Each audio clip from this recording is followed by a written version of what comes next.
Hey there, knitters. Welcome to episode 60 of Knit Talk with a Tech Editor. I'm Megan of the Unapologetic Knitter, and I'm a tech editor. And the new year is here. And with that, it means lots of planning and jumping back into the regular routine after taking a couple of weeks off for the holidays. And I'm pretty excited about some things that are coming up this year. Not only is there something big coming next month, but there's going to be something this fall. So I won't go into the details now, but I'll say that stick around to the end of the episode if you're interested in learning more about not only what's happening, but if you're just someone who's curious about furthering their education on their knitting journey. So let's jump into today's topic. So the inspiration for today's episode came from my trip to Rhinebeck this last fall. Rhinebeck is always a feast for the knitter, I suppose. We get to look everywhere at beautiful hand knits, whether it's garments or accessories, and just kind of ooh and ah at each other's skills, because let's be clear, knitting things for ourselves is a pretty magical skill. So while I was eating lunch, chowing down on some of the most amazing crab mac and cheese I've ever had, and I will continue to dream about for the rest of my life, I saw a woman wearing a beautiful sweater that she had clearly knit for herself, and it fit her beautifully through the body, but the neckline was really large. So large, in fact, that she had threaded what might have been a shoelace through the top edge so she could cinch it closed so it didn't fall over her shoulder. And it got me wondering if it was a construction issue, something that occurred while she was either knitting the garment or blocking the garment, or if it was a design issue. And there's really no way to know, because unfortunately I don't know what the design sweater was. But it got me thinking about, actually I should back up and say, now that I think about it, it's possible the neckline wasn't even finished. So it may be neither a construction issue nor a design issue. We all know that we panic knit our garments for Rhinebeck. The sweater that I wore was about 2 inches shorter than I would have liked it to be, but one does what one must when there's a time crunch. But anyway, it just got me thinking about how we as knitters approach different parts of our garments. Very often we will see a pattern we want to knit, buy it, and hopefully swatch for it, but just knit it as it's written without giving consideration for our personal preferences when it comes to fit. So I thought today I would talk a little bit about 3 options that you can use interchangeably on circular style garments, so a raglan or a circular yoke garment, interchangeably whether you're working top up or bottom down, that may help you refine some of your preferences for the fit of a neckline. So let's start out by talking about what I call a contiguous collar. A contiguous collar is one that is worked right from the cast on into the yoke without any stopping. You can see a beautiful example of this here on this Love Note sweater by Tin Can Knits. A contiguous collar can be ribbed, like you see here, or it can be worked in stockinette stitch and allowed to roll. A contiguous collar can be knit with a needle size smaller than the needle that you'll use for the rest of the garment, or it can be knit with your gauge size needle without any difference in tension of your stitches. The important thing to know about a contiguous collar is that it just flows seamlessly from yoke into collar or collar into yoke, depending which way you would work your garment.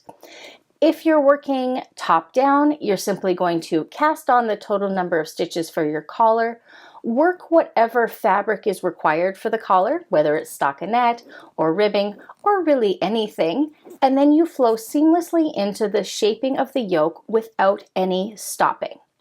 What this means is it's going to be the least structured of neckline style that you can find. There's no break in the fabric between the collar and the yoke. So if there's any tension on the yoke over your shoulders because they're pulling it wider, or because the garment is perhaps really heavy, you have the greatest likelihood for the collar to get wider. I'm not saying it will get wider. I'm just saying there's the greater likelihood that over time or during blocking, if things get pulled too much, it will stretch a lot larger because there's simply nothing there to contain its shape. Now, the wonderful thing about a contiguous collar is it's very easy. You cast on and work down without any interruption. Likewise, if you're working bottom up, you finish the yoke, knit the collar, and the bind off is the top. That's kind of your structure, is that bind off or cast on edge depending on what direction you're working it. So if you're someone who likes a very relaxed or a wider neckline style, this is an excellent option for you. It's going to be the one that lays closest to your body in terms of just how it drapes over your shoulders. But if you are also someone who has sensitivities to different fabrics, say the ridge of a cast on edge, you won't experience that with a contiguous collar. You're just going to flow seamlessly from the collar into the yoke. So the next option, I suppose, in terms of giving yourself a little bit more structure than a contiguous collar would be to can't get the words out, would be to use a folded and seamed collar style. So just like a contiguous collar, this can be worked from the top down or the bottom up, but that seaming that we give ourselves gives just a little bit more structure to that neckline edge. So to construct a folded collar style, kind of like what you see here on Andrea in her stripes sweater, is you will cast on at the top and knit your collar to be twice the total length you want it to be. For example, if you wanted to have, say, 1 inch of fabric as your collar, you would knit that total length to 2 inches, and then you fold it in half with the wrong sides together and seam the live edge of the stitches at the bottom of those 2 inches to your cast on edge that you started at the top of the collar to create a doubled collar. The nice thing about a doubled collar like this is you can use any fabric. Of course, you can use ribbing, it's very traditional, but you can also work it all in stockinette stitch, and it's not going to roll because you've seamed it down to itself. If you want to create a folded collar when you're working bottom up, you're going to do everything that I just described in reverse. You will work the yoke, and then you can actually work seamlessly right into the collar, but you'll knit the collar to double its total length. And when you reach that doubled total length, you'll fold it inside and seam your live stitches down to the inside of the sweater where the ribbing section started.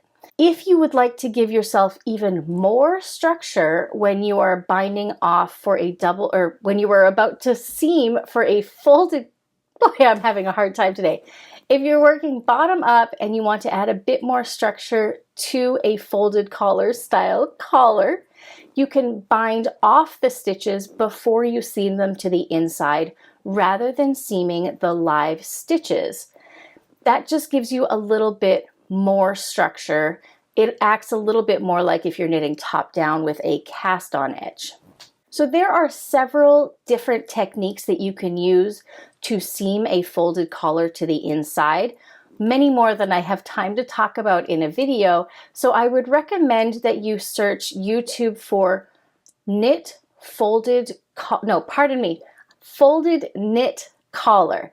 Just write in the search bar at the top of YouTube and you'll see all kinds of different methods that you can use depending on top down versus bottom up construction, and even into the method of attaching the stitches. Everybody has a slightly different technique, so if you're curious about this method, definitely do that search on YouTube.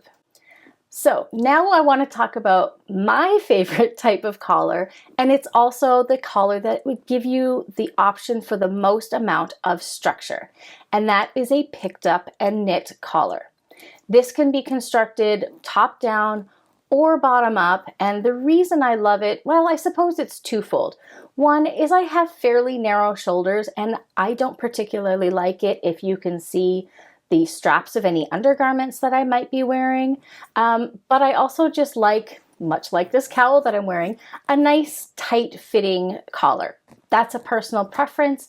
This picked up and knit method allows me to basically make sure that I'm always going to have a nice fitted collar.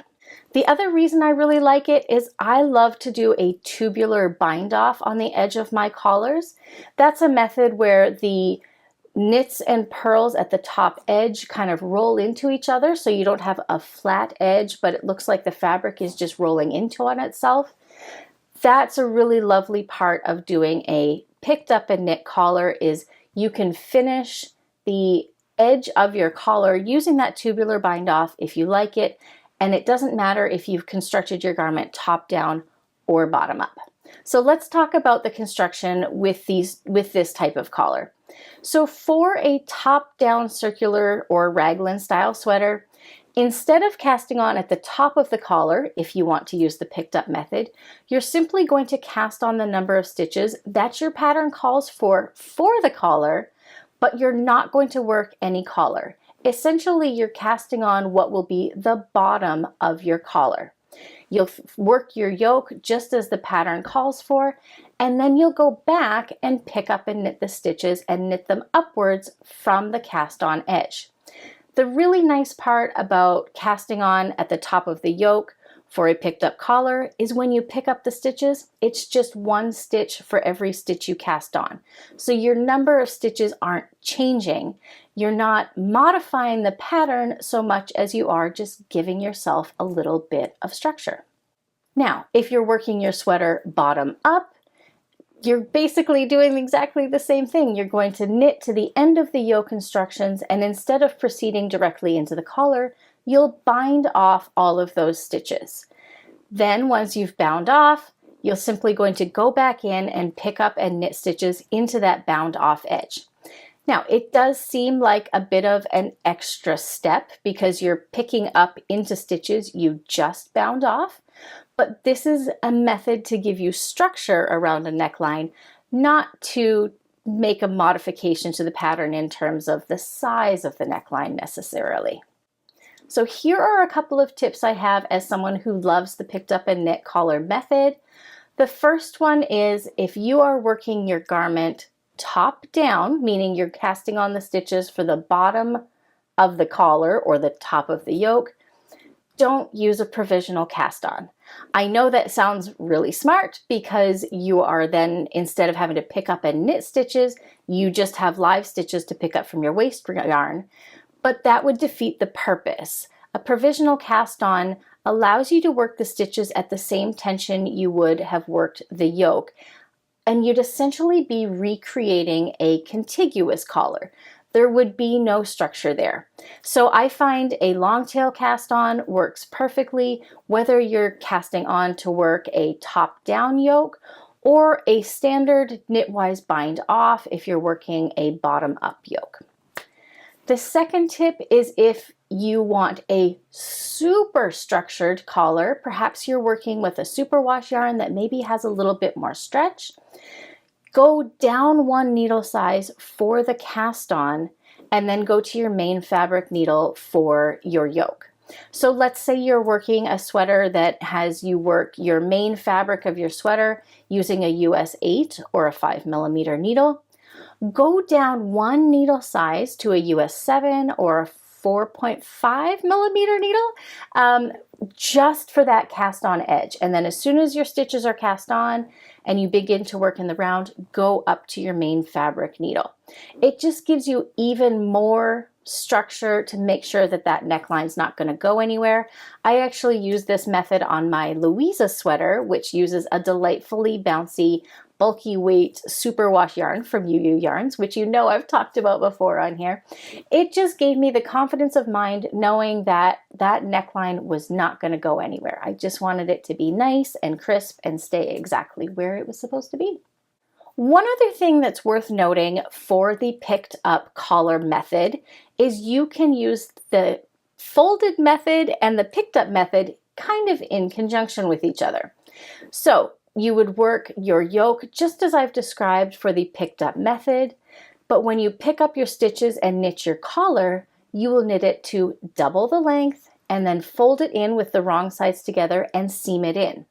In that case, I would recommend not binding off the stitches, but rather seaming the live stitches into the ridge that is created when you pick up your stitches.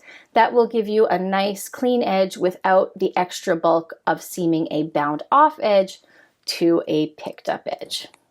So each of these methods that I've just talked to you about can be used interchangeably on top down or bottom up sweaters.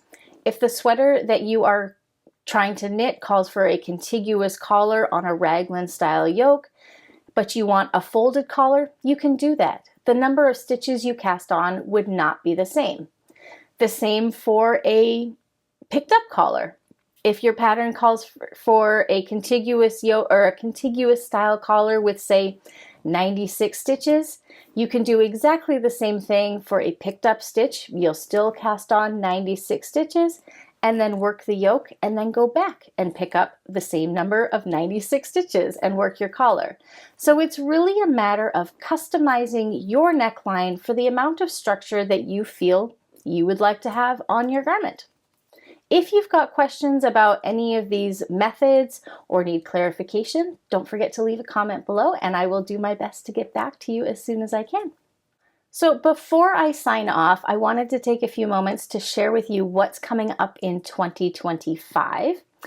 So the first one is coming up next month in February. I'm partnering with my good friend Heather of UU Yarns once again, and we're going to be hosting a really fun knitting intensive to help you build your knowledge on fundamental knitting skills and have a little bit of fun along the way. It's going to be a live event and we're going to be hosting it on Friday, February 14th. Don't worry, you will still have time to get out and do things that you may have planned for that day. It'll just be a really fun way for us to talk about the little things that we have learned over our 20+ years of knitting that will hopefully be aha moments for you. So more details, I should say full details about this are going to be coming out in just a couple of days on Friday the 17th. And if you are not already a newsletter subscriber, now would be a great time to jump on that so you make sure you get notifications about this event. There's going to be a link in the description below the video where you can sign up for my newsletter. Please know I only send 1 or 2 newsletters a month, generally when I have a new podcast episode coming out. In this case, because we've got this event coming up, you'll see a few extra emails about the event itself, information about projects that are going to be coming out of the event, but otherwise it's just 1 or 2 newsletters a month, just so you know what's happening. The second event that we've got coming up is not going to be until the fall, but we are going to be hosting a sweater masterclass. Last year I had a wonderful time hosting a sock masterclass, and I had some incredible experiences getting to know people through our live chats where they got to ask questions and I got to explain concepts.